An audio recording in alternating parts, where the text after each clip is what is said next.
बिस्मिल्लाहिर्रहमानिर्रहीम। क्या हाल है जनाब आपका? उम्मीद है आप सब खैरियत से होंगे। तो आज उर्दू सीखे में हम अपना पहला सबक शुरू कर रहे हैं उर्दू हरूफ तहज्जी से। तो आज आपको मैं 7 हरूफ तहज्जी जो शुरू के हैं वो सिखाऊंगा कि वो कैसे लिखे जाते हैं और उनकी पहचान क्या है और उनके तलफ़ुज़ क्या हैं। तो चलें शुरू करते हैं अपनी क्लास। तो अलिफ़ लिखने के लिए सबसे पहले हम कलम को लकीर के ऊपर, लाइन के ऊपर रखते हुए नीचे की जानिब खींचते हैं और इसको इस तरह से खींचा जाता है कि इसकी शक्ल अगर गौर से देखा जाए तो चावल के दाने की तरह बन जाए। इसकी पहचान ये है कि ये खड़ी लकीर की तरह होता है और अलिफ़ कहलाता है। और उर्दू में अलिफ़, लाम, फ़े, अलिफ़, और इंग्लिश में ए, एल, ई, एफ, अलिफ़। इसी तरह से दूसरा हरूफ तहज्जी बे कहलाता है और बे की शक्ल जो है वो कश्ती की तरह होती है और बे के नीचे एक नुक्ता होता है जो तकरीबन दरमियान में होता है। बे को ये आधा बे कहलाता है और इसके साथ हम बड़ी ये को शामिल कर देते हैं तो ये बे इसका तलफ़ुज़ बन जाता है। और इंग्लिश में बी, ए, वाई, बे।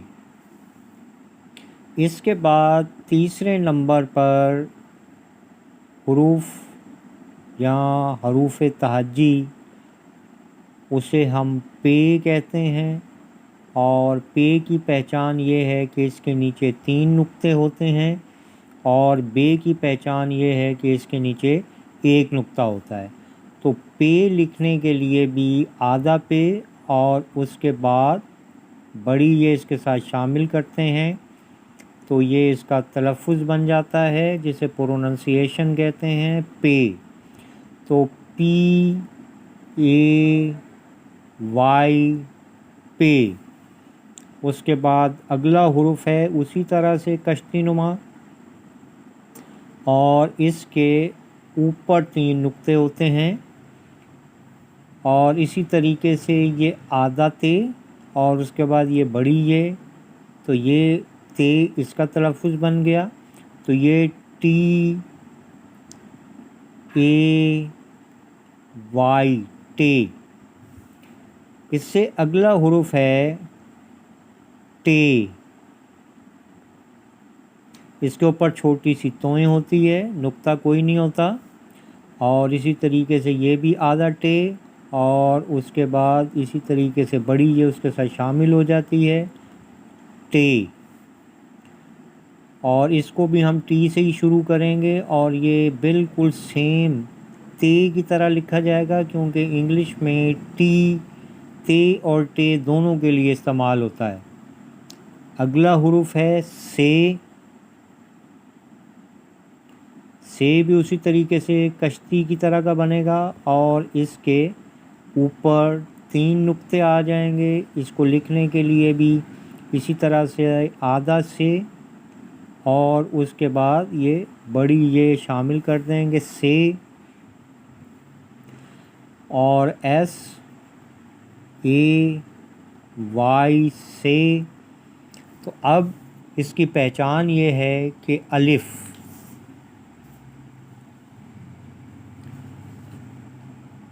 खाली होता है और लकीर की तरह होता है, ऊपर से नीचे अमूदन होता है। उसके बाद इसको लिखने में अलिफ़, लाम, फ़े, अलिफ़, ए, एल, ई, एफ़, अलिफ़। और बे अगर आप इसको इस तरीके से याद करें तो ये ज़्यादा आसानी से याद हो जाएगा कि अलिफ़ खाली, बे के नीचे एक नुक्ता, पे के नीचे 3 नुक्ते, تے کے اوپر 2 نقطے، ٹے کے اوپر چھوٹا توئیں اور سے کے اوپر 3 نقطے۔ اس کے علاوہ یہ الف ہے اور اس کے ساتھ آگے الف کے اوپر ایک مد ہوتا ہے، یہ مدّا کہلاتا ہے۔ یہ اتنا حصہ جو الف سے اوپر میں نے لکھا ہے یہ مدّا کہلاتا ہے یا مد کہلاتا ہے۔ اسے ہم پڑھتے ہیں الف مد آ، الف مد آ، الف مد آ۔ اس کی جو آواز نکلتی ہے یا اس کا پروننسیشن ہے وہ ہے آ، الف مد آ، اور یہ خالی الف ہے۔ اس الف مد آ سے بنتا ہے آلو، آنا، آپا، اور دوسرا یہ جو سادہ الف ہے اس سے بنتا ہے انار، اللہ۔ اسی طریقے سے یہ بے ہے، بے سے بکری، جیسے آپ بولتے ہیں بی فار بوائے، تو یہ ہے بے سے بکری، پے سے پتنگ، تے سے تتلی، ٹے سے ٹماٹر، سے ثمر۔ تو امید ہے آپ کو اس سے لکھنے کے حوالے سے اور اس کی پہچان کے حوالے سے اور اس کے تلفظ کے حوالے سے انشاءاللہ کوئی مشکل پیش نہیں آئے گی۔ اگر کوئی مشکل پیش آئے تو آپ کمنٹ کر کے پوچھ سکتے ہیں، اور امید ہے آپ کو میری یہ کلاس یا میرا یہ سبق پسند آیا ہوگا، اور آپ میرے اس چینل کو ضرور سبسکرائب کریں گے اور بیل کے آئیکن کو بھی دبا دیں گے تاکہ آئندہ ہم اسی طرح سے ملاقات کرتے رہیں اور آپ اردو کو سیکھ سکیں اور آسانی کے ساتھ بول سکیں۔ میرا یہی مشن ہے کہ جتنی جلد آپ کو میں اردو لکھنا اور بولنا سکھا دوں، تو لکھنے اور بولنے کا سب سے بہتر طریقہ یہی ہے کہ پہلے آپ کو حروف تہجی کی پہچان ہو۔ حروف تہجی اردو میں حروف تہجی کہتے ہیں، انگلش میں الفابیٹ کہتے ہیں۔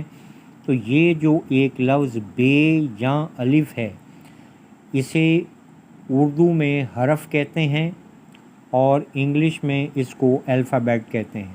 اسی طریقے سے جیسے میں نے BAY یا بے اور بڑی یہ کو ملا کے بے لکھا ہے، تو یہ کہلاتا ہے لفظ، یہ کہلاتا ہے حرف، اور یہ کہلاتا ہے لفظ۔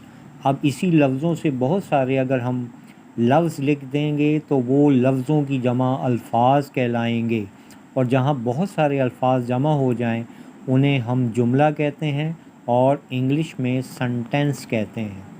تو امید ہے آپ کو میری یہ ویڈیو پسند آئی ہوگی۔ تو اب چاہوں گا میں آپ سے اجازت، ملیں گے انشاءاللہ اگلے پروگرام میں جس میں آپ کو حروف تہجی کے اس سے اگلے حروفوں کے بارے میں آپ کو لکھنا پڑھنا اور ان کی پہچان بتاؤں گا۔ تو اب اجازت، اللہ حافظ، اللہ نگہبان، جزاک اللہ۔